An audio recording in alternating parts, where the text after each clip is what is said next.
বন্ধুরা সকাল সকাল ব্যাপারী মাছ নিয়ে এসেছে, তার মাছটা রেখে নিলাম। আর এটা হলো তোমার রৌ মাছ। আর রৌ মাছটা ভালো করে আলু আর টমেটো দিয়ে রান্না। বাড়ির কাছেই দেখুন পিছনে গাছ লাগিয়েছি, আর আমার গাছগুলো খুব সুন্দর হচ্ছে। আমি রোজই জল দিই, তারপরে এক দুটো যখন এই ফুল দিয়ে আমি ঠাকুরকে পূজা দিই। আর দেখো বন্ধুরা, আমি এখানে লঙ্কা গাছ লাগিয়ে নিয়েছি।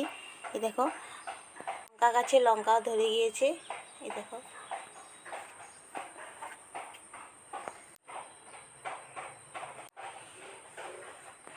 বন্ধুরা, মাছ নিয়ে বসে গেলাম, এখানে মাছ কাটবো।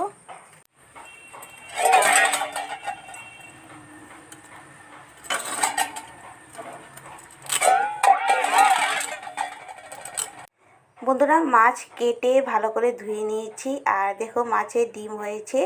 আর দেখো এখানে মাছগুলো ভালো করে হলুদ নুন দিয়ে রান্না করব। বন্ধুরা, মাছ কেটে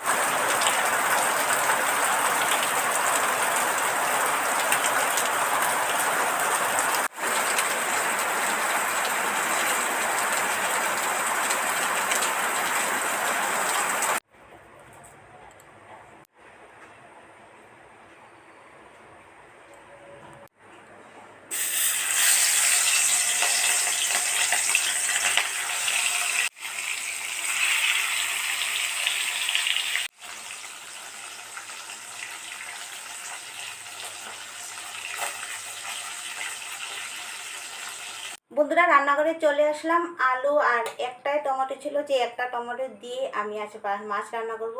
আর ওখানে মশলা বাড়ছি পাটাতে। আর এখানে বন্ধুরা রান্না করতে চলে আসলাম, আর এখানে গ্যাসটা জ্বালিয়ে দিয়েছি।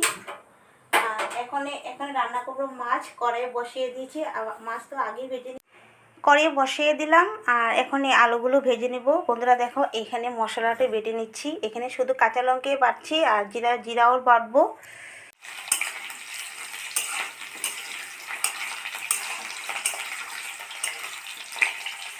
আলুগুলো আগে লাল লাল করে ভেজে নেব।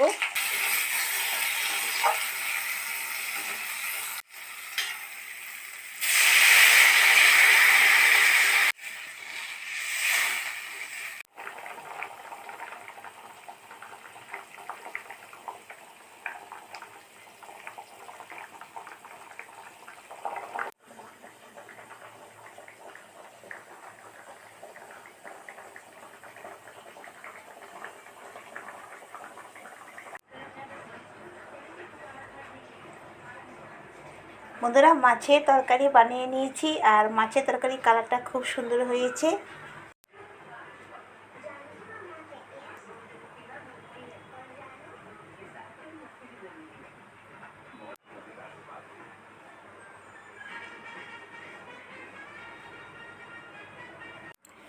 বন্ধুরা, মাছের তরকারি রান্না করে নিলাম। আর দেখো মাছ, এখানে ভাত খেতে বসে গিয়েছি।